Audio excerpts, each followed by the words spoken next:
É curioso como ao longo da história da literatura e da história em geral, muitas figuras ao qual nós somos devedores em grande parte acabam sendo esquecidas dentro do imaginário e conhecimento popular.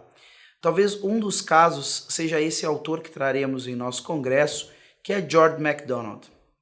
George MacDonald nasceu no condado de Aberdeen em 1824, na Escócia. Vem de uma família, cristã, de vertente calvinista, propriamente os congregacionistas, que é uma vertente do calvinismo que tem grande liberdade de autonomia em cada uma das suas comunidades. Diferente da Igreja da Escócia, não confundamos, com a Igreja Presbiteriana Escocesa. George MacDonald vai se tornar depois ministro dentro dessa comunidade eclesial. George MacDonald vem de uma família que, apesar de os pais serem fazendeiros, ele tem na sua família estudiosos de cultura celta.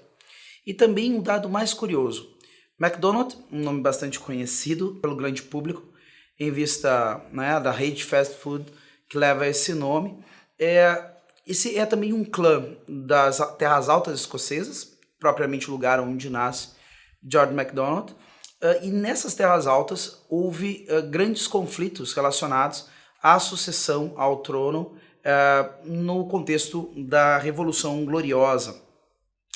George MacDonald vem de um desses clãs das Terras Altas, os MacDonalds, que estiveram envolvidos nessas lutas.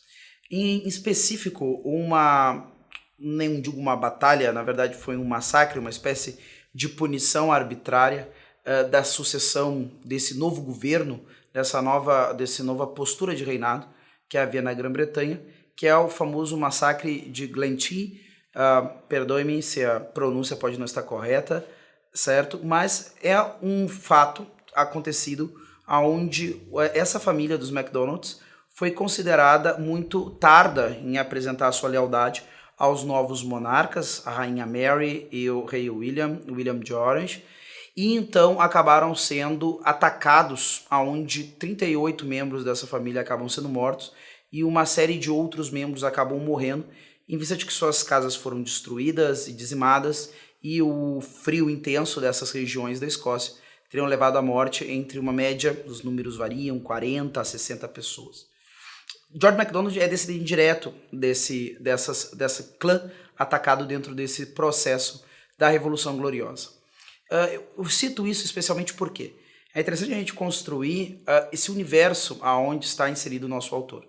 Esse autor vem, então, da Escócia, das Terras Altas, a mesma terra da onde vem muitas das lendas e algumas coisas do imaginário que nós temos acerca da Escócia, como, por exemplo, se pensamos em Escócia, geralmente vamos pensar em coisas como kilts, que é o saiote escocês, gaitas de fole, e todas essas são tradições advindas dessa região da Escócia.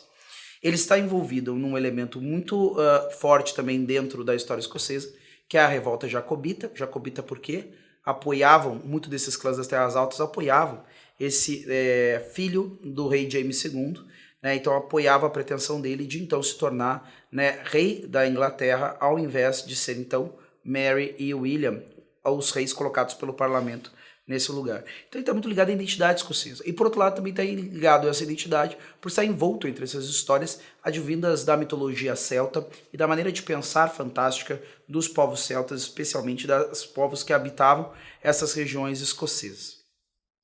Dito isso, vale a pena lembrar, dirigir para onde se coloca e em que influências nós estamos falando que somos devedores de George MacDonald.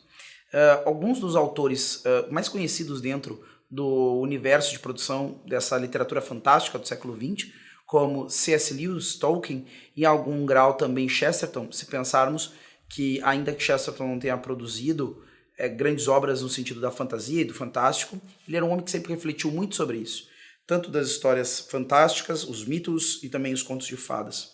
Esses três autores, em algum grau, acabam se intercalando com George MacDonald e sendo influenciados por eles de maneira mais ou menos direta. Desses três que citamos, C.S. Lewis, sem dúvida nenhuma, foi o que tem em MacDonald um maior exemplo e quase mesmo um mestre. Ele fala isso com essas palavras mesmas. C.S. Lewis diz que tem em MacDonald um mestre, tanto na sua maneira de trazer e abordar o fantástico, que é uma releitura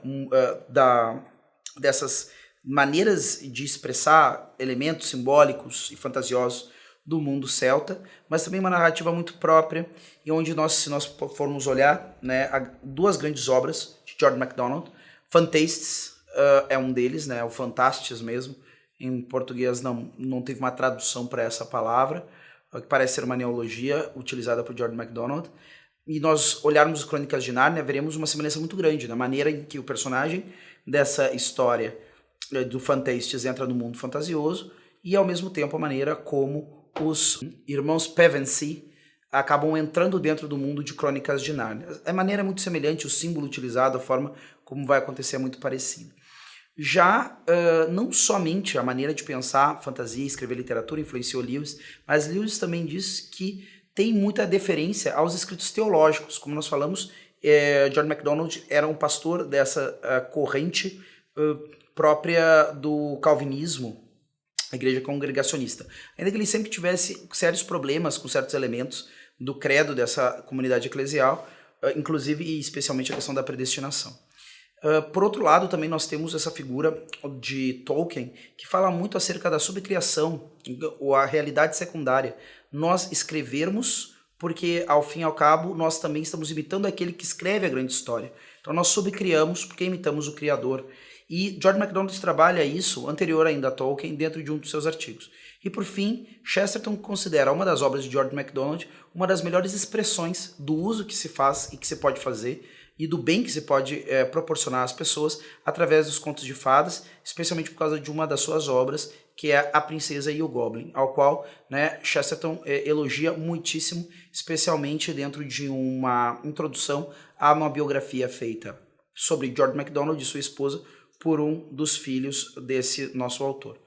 Então nós temos esses três autores, né, tendo uma diferença muito grande em relação a George MacDonald, e aí alguns poderiam se perguntar, Rodrigo, é um autor, né, que está muito entranhado dentro de uma teologia e de um pensamento protestante. Tem lugar para ele dentro de um congresso de literatura católica? Bom, se nós paramos para pensar nesses dois autores que citamos, Chesterton e Tolkien, são dois autores católicos, conhecidos por isso, e que têm um papel muito relevante. Tolkien apresenta uma fantasia eivada de pensamento católico, e por outro lado, Chesterton é um dos maiores apologistas do século XX, ambos dentro do contexto católico. Bom, se um homem que empresta conceitos, ou influencia, ou tem o elogio de dois homens, né, que tem uma relevância tão grande para o papel da cultura enquanto enriquecida pelo pensamento católico, acreditamos que sim, é muito relevante conhecê-lo e então saber o que ele pode oferecer, quais as possibilidades e os limites das suas obras. Estaremos trabalhando, conversando mais sobre George MacDonald no Congresso de Literatura Católica.